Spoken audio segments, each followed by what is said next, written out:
Hi hello ನಮಸ್ತೆ ಎಲ್ಲರಿಗೂ S media ಚಾನಲಿನ ಮತ್ತೊಂದು ವಿಡಿಯೋಗೆ ಸ್ವಾಗತ ಸುಸ್ವಾಗತ. ಸ್ನೇಹಿತರೆ, ಎಲ್ಲರೂ ಹೇಗಿದ್ದೀರಾ? ಎಲ್ಲರೂ ಚೆನ್ನಾಗಿದ್ದೀರಾ ಅಂದ್ಕೊಂಡಿದ್ದೀನಿ. ನಾನು ಕೂಡ ತುಂಬಾ ಚೆನ್ನಾಗಿದ್ದೀನಿ. ಎಲ್ಲರೂ ಚೆನ್ನಾಗಿದ್ದೀರಾ ಅಂದ್ಕೊಂಡು ಭಾವಿಸ್ಕೊಂಡು ಇವತ್ತಿನ ಒಂದು ವಿಡಿಯೋನ ಶುರು ಮಾಡಿಬಿಡೋಣ. ಇವತ್ತಿನ ಒಂದು ವಿಡಿಯೋದಲ್ಲಿ ಗುರುವಾರದ ದಿನ ಫೆಬ್ರವರಿ 5ನೇ ತಾರೀಕು ಸ್ನೇಹಿತರೆ, ಸಂಕಷ್ಟಹರ ಚತುರ್ಥಿ ಇದೆ. ಚತುರ್ಥಿಯ ದಿನ ಈ 4 ರಾಶಿಯವರಿಗೆ ಭಯಂಕರ ಅದೃಷ್ಟ ಬದಲಾಗಲಿದೆ ಅಂತಲೇ ಹೇಳಬಹುದು. ಸಂಕಷ್ಟಹರಿ ಚತುರ್ಥಿಯ ದಿನ ಸ್ನೇಹಿತರೆ, ಏನೆಲ್ಲ ಪರಿಹಾರಗಳನ್ನು ಮಾಡಿದರೆ ಒಳಿತಾಗಲಿದೆ ಅನ್ನೋದನ್ನ ತಿಳಿಸ್ಕೊಡ್ತಾ ಹೋಗ್ತೀನಿ. ಇದನ್ನೆಲ್ಲ ಕಂಪ್ಲೀಟಾಗಿ ತಿಳ್ಕೋಬೇಕು. ಸಣ್ಣ ಪುಟ್ಟ ಪರಿಹಾರಗಳನ್ನು ಇಂದಿನ ದಿನ ಮಾಡಿದರೆ ಸ್ನೇಹಿತರೆ, ನಿಮ್ಮ ಸಮಸ್ಯೆಗಳೆಲ್ಲ ಮುಕ್ತಿ ಅಂತಲೇ ಹೇಳ್ಬೋದು. ಬಹಳಷ್ಟು ಅದೃಷ್ಟವನ್ನು ನೋಡಲಿದ್ದೀರಿ. ಯಾರಿಗೆ ಸಂತಾನ ಭಾಗ್ಯ ಇಲ್ಲ ಅಂಥವರಿಗೆ ಸಂತಾನ ಭಾಗ್ಯ ಸಿಗಲಿದೆ ಅಂತಲೇ ಹೇಳಬಹುದು. ಹಾಗಿದ್ದರೆ ಏನೆಲ್ಲ ಮಾಡಬೇಕು, ಏನೆಲ್ಲ ಮಾಡಿದರೆ ಒಳಿತಾಗಲಿದೆ, ಜೊತೆಗೆ ಈ 4 ರಾಶಿಯವರು ಯಾರ್ಯಾರು ಏನೆಲ್ಲ ಅದೃಷ್ಟದ ಫಲಗಳನ್ನು ಗಳಿಸಲಿದ್ದೀರಿ ಅನ್ನೋದನ್ನ ತಿಳಿಸ್ಕೊಡ್ತಾ ಹೋಗ್ತೀನಿ. ಇನ್ನು ಪೂಜಾ ಸಮಯ ವಿಧಿವಿಧಾನವನ್ನು ತಿಳಿಸ್ಕೊಡ್ತಾ ಹೋಗ್ತೀನಿ. ಕಂಪ್ಲೀಟಾಗಿ ತಿಳ್ಕೋಬೇಕು ಅಂದರೆ ಎಲ್ಲೂ ಕೂಡ ವಿಡಿಯೋನ ಸ್ಕಿಪ್ ಮಾಡಬಾರ್ದು. ವಿಡಿಯೋನ ಕಟ್ ಮಾಡಿ ಓಡಿಸ್ಕೊಂಡು ಹೋಗಿ ನೋಡಿದ್ರೆ ಫುಲ್ ಇನ್ಫಾರ್ಮೇಷನ್ ಅರ್ಥ ಆಗಲ್ಲ. ಸೊ ಹಾಗಾಗಿ ಎಲ್ಲ ವಿಡಿಯೋದಲ್ಲೂ ತಿಳಿಸ್ತಾ ಇರ್ತೀನಿ. ಮೊದಲಿಂದ ಕೊನೆ ತನಕ ವಿಡಿಯೋನ ವಾಚ್ ಮಾಡಿ. ವಿಡಿಯೋದಲ್ಲಿ ಒಳ್ಳೆಯ ಮಾಹಿತಿ ಸಿಕ್ಕಿದ್ದಲ್ಲಿ ತಪ್ಪದೆ ವಿಡಿಯೋಗೊಂದು ಲೈಕ್ ಕೊಟ್ಟು, ಇನ್ನೂ ನನ್ನ ಚಾನಲ್ನ ಸಬ್ಸ್ಕ್ರೈಬ್ ಮಾಡ್ಕೊಳ್ಳೋದನ್ನೇ ನೋಡ್ತಿದ್ರೆ ಎಸ್ ಮೀಡಿಯಾಗೆ ಸಬ್ಸ್ಕ್ರೈಬ್ ಆಗಿ ನಿಮ್ಮ ಅಭಿಪ್ರಾಯಗಳನ್ನು ಕಮೆಂಟ್ ಬಾಕ್ಸಲ್ಲಿ ತಿಳಿಸಿ. ಯಾರೆಲ್ಲ ಸಬ್ಸ್ಕ್ರೈಬ್ ಮಾಡಿಕೊಂಡು ಪ್ರತಿನಿತ್ಯ ವಿಡಿಯೋ ವಾಚ್ ಮಾಡ್ತಿದ್ದೀರಾ ಅಂಥವ್ರಿಗೆ ಇದಕ್ಕೆ ಸೋ ಮಚ್ ಅಂತ ಹೇಳ್ತಾ ವಿಡಿಯೋದ ಕಡೆ ಗಮನ ಕೊಟ್ಬಿಡೋಣ. ಫೆಬ್ರವರಿ 5, 2026 ಗುರುವಾರದ ದಿನ, ಫಾಲ್ಗುಣ ಕೃಷ್ಣ ಚತುರ್ಥಿ. ಚಂದ್ರೋದಯ ಸಮಯ ಬಂದು ರಾತ್ರಿ 9:50ಕ್ಕೆ.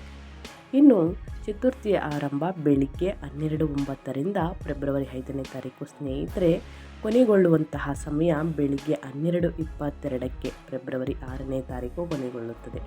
ಈ ಸಮಯದಲ್ಲಿ ಏನೆಲ್ಲ ಮಾಡಬೇಕು, ಏನೆಲ್ಲ ಮಾಡಿದರೆ ಒಳಿತಾಗಲಿದೆ ಅನ್ನೋದನ್ನ ತಿಳಿಸ್ಕೊಡ್ತಾ ಹೋಗ್ತೀನಿ. ಇವಾಗೆಲ್ಲೂ ಕೂಡ ವಿಡಿಯೋನ ಸ್ಕಿಪ್ ಮಾಡಬೇಡಿ ಸ್ನೇಹಿತರೆ. ಅಂಗಾರಕ ಚತುರ್ಥಿಯು ಸಂಕಷ್ಟಹರ ಚತುರ್ಥಿಯು ಅತ್ಯಂತ ಶಕ್ತಿಶಾಲಿಯಾದಂತಹ ಮತ್ತು ಆಧ್ಯಾತ್ಮಿಕವಾಗಿ ಮಹತ್ವದ ರೂಪವಾಗಿದೆ. ಸಂಕಷ್ಟ ಚತುರ್ಥಿ ಮಂಗಳವಾರ ಬಂದಾಗ ಇದು ಸಂಭವಿಸುತ್ತದೆ. ಅಂಗಾರಕ ಚತುರ್ಥಿ ಅಂಗಾರಕದಿಂದ ಬಂದಿದೆ ಎಂದು ಹೇಳಲಾಗುತ್ತದೆ. ಇದು ಮಂಗಳವಾರವನ್ನು ಆಳುವಂತಹ ಮಂಗಳ ಗ್ರಹದ ಇನ್ನೊಂದು ಹೆಸರು.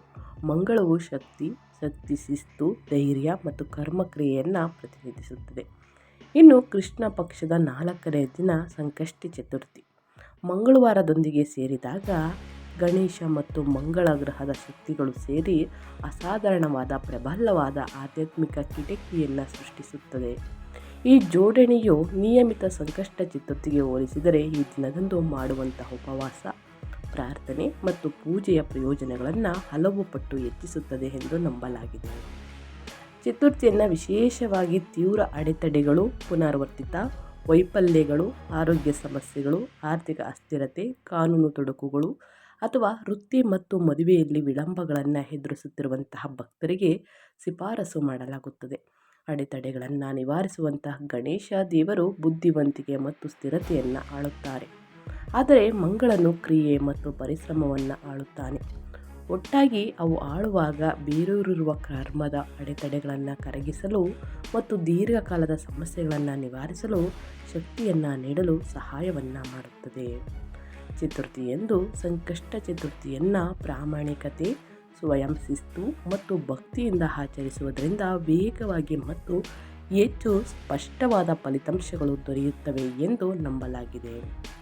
ಭಕ್ತರು ಸಾಂಪ್ರದಾಯಿಕವಾಗಿ ಸೂರ್ಯೋದಯದಿಂದ ಚಂದ್ರೋದಯದವರೆಗೆ ಉಪವಾಸವನ್ನು ಮಾಡುತ್ತಾರೆ, ಗಣೇಶ ಪೂಜೆಯನ್ನು ಮಾಡುತ್ತಾರೆ ಮತ್ತು ಚಂದ್ರನನ್ನು ನೋಡಿ ಗಣೇಶನಿಗೆ ಪ್ರಾರ್ಥನೆ ಸಲ್ಲಿಸಿದ ನಂತರವೇ ಉಪವಾಸವನ್ನು ಮುರಿಯುತ್ತಾರೆ. ಈ ದಿನದಂದು ಗಣೇಶ ಮಂತ್ರಗಳನ್ನು ಪಠಿಸುವುದು ಮತ್ತು ಮೂಲಾಧಾರ ಚಕ್ರವನ್ನು ಧ್ಯಾನಿಸುವುದು ಅತ್ಯಂತ ಶುಭವೆಂದು ಪರಿಗಣಿಸಲಾಗುತ್ತದೆ. ಅದರ ತೀವ್ರವಾದ ಆಧ್ಯಾತ್ಮಿಕ ಶಕ್ತಿಯಿಂದಾಗಿ ಸ್ನೇಹಿತರೆ, ಚತುರ್ಥಿಯನ್ನು ಎಲ್ಲ ಸಂಕಷ್ಟ ಚತುರ್ಥಿ ಆಚರಣೆಗಳಲ್ಲಿ ಅತ್ಯಂತ ಪವಿತ್ರ ಮತ್ತು ಪ್ರತಿಫಲದಾಯಕವೆಂದು ಸ್ನೇಹಿತರೆ ಪರಿಗಣಿಸಲಾಗಿದೆ. ಮತ್ತು ಜೀವನದಲ್ಲಿ ಪ್ರಮುಖ ಪರಿವರ್ತನೆ, ಸ್ಥಿರತೆ, ನಿರಂತರ ಅಡೆತಡೆಗಳನ್ನು ತೆಗೆದುಹಾಕಲು ಬಯಸುವಂತಹ ಭಕ್ತರು ಇದನ್ನು ಹೆಚ್ಚಾಗಿ ಆಯ್ಕೆ ಮಾಡ್ತಾರೆ ಅಂತಲೇ ಹೇಳಬಹುದು. ಸ್ನೇಹಿತರೆ, ಅದೇ ರೀತಿ ಸಂಕಷ್ಟಹರಿ ಚತುರ್ಥಿಯ ದಿನ ವ್ರತ, ವಿಧಿ ವಿಧಾನ, ಉಪವಾಸ ವಿಧಾನವನ್ನು ತಿಳಿಸ್ಕೊಡ್ತಾ ಹೋಗ್ತೀನಿ. ತಪ್ಪದೆ ಈ ಪೂಜೆ ಪುನಸ್ಕಾರಗಳನ್ನು ಮಾಡುವುದರಿಂದ ಏನೆಲ್ಲ ಫಲ ಸಿಗಲಿದೆ, ಏನೆಲ್ಲ ಅದೃಷ್ಟವನ್ನು ನೋಡಲಿದ್ದೀರಿ ಅಂತ ಮೊದಲನೇದಾಗಿ ತಿಳಿಸ್ಕೊಡ್ತೀನಿ. ಆನಂತರ ಈ 4 ರಾಶಿಯವರು ಯಾರ್ಯಾರು 5ನೇ ತಾರೀಕು ಗುರುವಾರ ದಿನ ಏನೆಲ್ಲ ಅದೃಷ್ಟದ ಫಲಗಳನ್ನು ಗಳಿಸಲಿದ್ದೀರಿ ಅಂತ ತಿಳಿಸ್ಕೊಡ್ತಾ ಹೋಗ್ತೀನಿ. ಸಂಕಷ್ಟ ಚತುರ್ಥಿ ವ್ರತವನ್ನು ಆಚರಿಸುವುದು ಅಡೆತಡೆಗಳನ್ನು ನಿವಾರಿಸಲು, ವಿಳಂಬಗಳನ್ನು ನಿವಾರಿಸಲು, ಆಸೆಗಳನ್ನು ಈಡೇರಿಸಲು ಮತ್ತು ಆಂತರಿಕ ಸ್ಥಿರತೆಗಾಗಿ ಗಣೇಶನನ್ನ ಆಶೀರ್ವಾದವನ್ನು ಪಡೆಯುವಂತಹ ಅತ್ಯಂತ ಶಕ್ತಿಶಾಲಿ ಮಾರ್ಗಗಳಲ್ಲಿ ಒಂದೆಂದು ಪರಿಗಣಿಸಲಾಗಿದೆ. ಸೂರ್ಯೋದಯದಿಂದ ಚಂದ್ರೋದಯವರೆಗೆ ಶಿಸ್ತು, ಭಕ್ತಿ, ಮಾನಸಿಕ ಶುದ್ಧತೆಯೊಂದಿಗೆ ವ್ರತವನ್ನು ಆಚರಿಸಲಾಗುತ್ತದೆ. ಸಂಕಷ್ಟ ಚತುರ್ಥಿಯ ದಿನದಂದು ಸೂರ್ಯೋದಯಕ್ಕೆ ಮುಂಚಿತವಾಗಿ ಎಚ್ಚರಗೊಂಡು ದೇಹ ಮತ್ತು ಮನಸ್ಸನ್ನು ಶುದ್ಧೀಕರಿಸಲು ಸ್ನಾನ ಮಾಡುವುದು ಉತ್ತಮ. ಸ್ನಾನದ ನಂತರ ಉಪವಾಸವನ್ನು ಪ್ರಾಮಾಣಿಕತೆ ಮತ್ತು ನಂಬಿಕೆಯಿಂದ ಆಚರಿಸಲು ಪ್ರತಿಜ್ಞೆ ಅಥವಾ ಸಂಕಲ್ಪವನ್ನು ತೆಗೆದುಕೊಳ್ಳಬೇಕಾಗುತ್ತದೆ. ನಂತರ ಮನೆಯಲ್ಲಿ ಮತ್ತು ಗಣೇಶನ ದೇವಸ್ಥಾನಕ್ಕೆ ಭೇಟಿ ನೀಡುವ ಮೂಲಕ ಗಣೇಶನ ಪೂಜೆಯನ್ನು ಮಾಡಲಾಗುತ್ತದೆ. ಸಾಂಪ್ರದಾಯಿಕವಾಗಿ ಈ ಉಪವಾಸವನ್ನು ಧ್ಯಾನಗಳು, ಅಕ್ಕಿ, ಗೋಧಿ ಅಥವಾ ದ್ವಿದಳ ಧಾನ್ಯಗಳನ್ನು ಸೇವಿಸದೆ ಆಚರಿಸಲಾಗುತ್ತದೆ. ಸ್ನೇಹಿತರೆ, ಭಕ್ತರು ಹಗಲಿನಲ್ಲಿ ಹಣ್ಣುಗಳು, ಬೇರುಗಳು, ತರಕಾರಿಗಳು, ಹಾಲು, ನೀರನ್ನು ಸೇವಿಸುವುದು. ಸಾಮಾನ್ಯವಾಗಿ ಆಹಾರಗಳಲ್ಲಿ ಹಣ್ಣುಗಳು, ಕಡಲೆಕಾಯಿ, ಆಲೂಗೆಡ್ಡೆ, ಸಾಬೂದಾನ ಮತ್ತು ಹಾಲು ಆಧಾರಿತ ಉತ್ಪನ್ನಗಳನ್ನು ಸೇವಿಸುತ್ತಾರೆ. ಕೆಲವು ಭಕ್ತರು ಚಂದ್ರೋದಯದವರೆಗೆ ನೀರನ್ನು ಮಾತ್ರ ಸೇವಿಸುವ ಮೂಲಕ ಕಟ್ಟುನಿಟ್ಟಿನ ಉಪವಾಸವನ್ನು ಆಚರಿಸುತ್ತಾರೆ.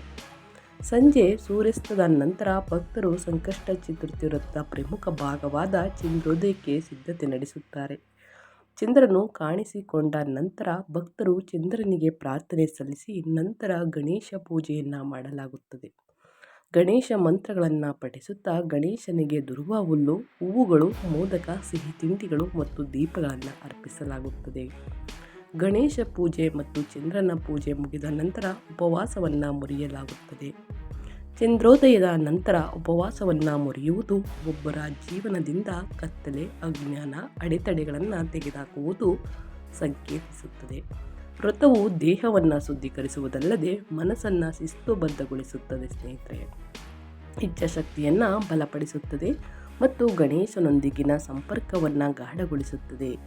ಸಂಕಷ್ಟ ಚತುರ್ಥಿ ವ್ರತವನ್ನು ನಿಯಮಿತವಾಗಿ ಆಚರಿಸುವುದರಿಂದ ಶಾಂತಿ, ನೆಮ್ಮದಿ, ಸಮೃದ್ಧಿ, ಯಶಸ್ಸು ಮತ್ತು ನಕಾರಾತ್ಮಕ ಪ್ರಭಾವಗಳಿಂದ ರಕ್ಷಣೆ ಸಿಗುತ್ತದೆ ಎಂದು ನಂಬಲಾಗಿದೆ.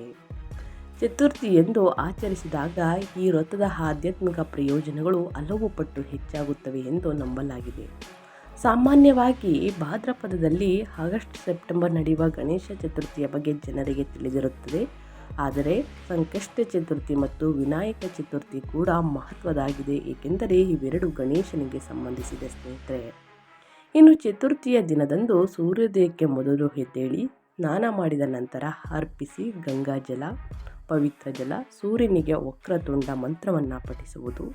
ಸಾಧ್ಯವಾದರೆ ಗಣೇಶನ ದೇವಸ್ಥಾನಕ್ಕೆ ಭೇಟಿ ನೀಡಿ ಅಥವಾ ಮನೆಯಲ್ಲಿಯೇ ಪೂಜಿಸಿ.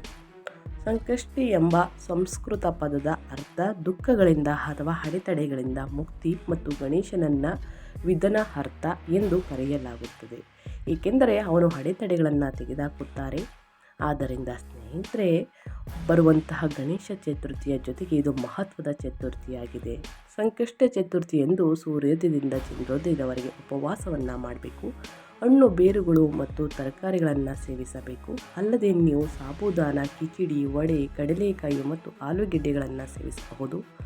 ಮೂಲಾಧಾರ ಚಕ್ರಗಳಿಗೆ ಸಂಬಂಧಿಸಿದ ದೈವಿಕ ಶಕ್ತಿ ತುಂಬಿದ ಉತ್ಪನ್ನಗಳನ್ನು ಧರಿಸಬಹುದು. ಸ್ನೇಹಿತರೆ, ಗಣೇಶ ದೇವರು ಉದಾಹರಣೆಗೆ 8 ಮುಖಿ ರುದ್ರಾಕ್ಷಿ ಮಣಿ, ಗಣೇಶ ಲಾಕೆಟ್ಗಳು, ಗಣೇಶ ಮೂರ್ತಿಗಳು ಅಥವಾ ಪ್ರತಿಮೆಗಳು, ಗಣೇಶ ಯಂತ್ರಗಳು ಮತ್ತು ವಿಶೇಷ ಪೂಜೆಯನ್ನು ಮಾಡಬಹುದು. ಸ್ನೇಹಿತರೆ, ಸಂಕಷ್ಟ ಚತುರ್ಥಿಯ ದಿನ ಗಣೇಶ ಬೀಜ ಮಂತ್ರವನ್ನು ಪಠಿಸಿ. ಓಂ ಗಾಂ ಗಣಪತಾಯ ನಮಃ ಎಂಬ ಮಂತ್ರವನ್ನು ಪಠಿಸಿ 108 ಬಾರಿ ಒಳಿತಾಗಲಿದೆ.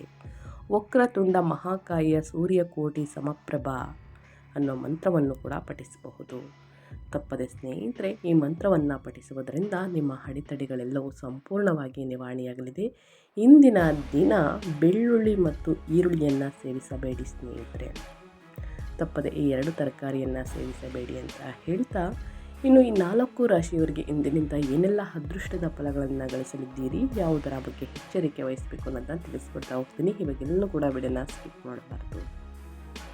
ಸ್ನೇಹಿತರೆ, ಚತುರ್ಥಿಯ ದಿನ ಅಂದರೆ ನಾಳಿನ ದಿನ ಸ್ನೇಹಿತರೆ ಶುಭ ಯೋಗ. ಈ 4 ರಾಶಿಯವರ ಆದಾಯ ದ್ವಿಗುಣ ಅಂತಲೇ ಹೇಳ್ಬೋದು. ನಾಳೆ ಗುರುವಾರದ ದಿನ ಸ್ನೇಹಿತರೆ, 5ನೇ ತಾರೀಕು ಫೆಬ್ರವರಿ ತಿಂಗಳು ಅನೇಕ ಶುಭ ಯೋಗಗಳು ಸೃಷ್ಟಿಯಾಗಲಿವೆ. ಇದರಿಂದಾಗಿ ಕೆಲವು ರಾಶಿಗಳಿಗೆ ಶುಭವಾಗಲಿದೆ. ನಾಳಿನ ದಿನ ಯಾವ ರಾಶಿಯವರ ಮೇಲೆ ಗಣೇಶನ ಅನುಗ್ರಹ ದೊರಕಲಿದೆ ಅನ್ನೋದನ್ನ ನೋಡ್ತಾ ಹೋಗೋಣ. ಫೆಬ್ರವರಿ 5ರ ಬುಧವಾರದ ದಿನ ಚಂದ್ರ ದೇವನು ಸಿಂಹ ರಾಶಿಯಲ್ಲಿ ತನ್ನ ಸಂಚಾರವನ್ನ ಮಾಡುವನು. ಹಾಗೆ ಸೂರ್ಯ ದೇವನು ಮಕರ ರಾಶಿಯಲ್ಲಿ ತನ್ನ ಚಲನೆಯನ್ನ ಮಾಡಲಿದ್ದಾರೆ. ಇದರಿಂದಾಗಿ ಅನೇಕ ಶುಭ ಯೋಗಗಳು ರೂಪುಗೊಳ್ಳುತ್ತಿವೆ. ಇದರಿಂದಾಗಿ ಈ ದಿನದ ಮಹತ್ವ ಇನ್ನಷ್ಟು ಹೆಚ್ಚಾಗಲಿದೆ. ನಾಳೆ ಕೆಲವು ರಾಶಿಗಳು ಈ ಶುಭ ಯೋಗಗಳ ಲಾಭವನ್ನು ಪಡೆಯಲಿದ್ದಾರೆ. ಈ ರಾಶಿಯವರ ಕೆಲಸ ವ್ಯವಹಾರದಲ್ಲಿ ವೃದ್ಧಿಯೊಂದಿಗೆ ನಿಮ್ಮ ಆರ್ಥಿಕ ಸ್ಥಿತಿ ಬಲಗೊಳ್ಳಲಿದೆ. ಈ ರಾಶಿಗಳ ಜೊತೆಗೆ ಕೆಲವು ಜ್ಯೋತಿಷ್ಯ ಪರಿಹಾರಗಳನ್ನು ಸಹ ತಿಳಿಸಲಾಗುತ್ತದೆ. ಈ ಪರಿಹಾರಗಳನ್ನು ನೀವು ಅನುಸರಿಸುವುದರಿಂದ ನಿಮ್ಮ ಜಾತಕದಲ್ಲಿ ಬುಧ ಗ್ರಹದ ಸ್ಥಾನವು ಬಲಗೊಳ್ಳುತ್ತದೆ ಮತ್ತು ಗಣೇಶನ ಕೃಪೆಗೆ ನೀವು ಪಾತ್ರರಾಗಬಹುದು. ಇದರಿಂದಾಗಿ ನಿಮ್ಮ ಕಷ್ಟಗಳೆಲ್ಲವೂ ದೂರವಾಗಿ ನಿಮ್ಮ ಕೆಲಸಗಳನ್ನು ಸುಲಭವಾಗಿ ಪೂರ್ಣಗೊಳಿಸಲಿದ್ದೀರಿ.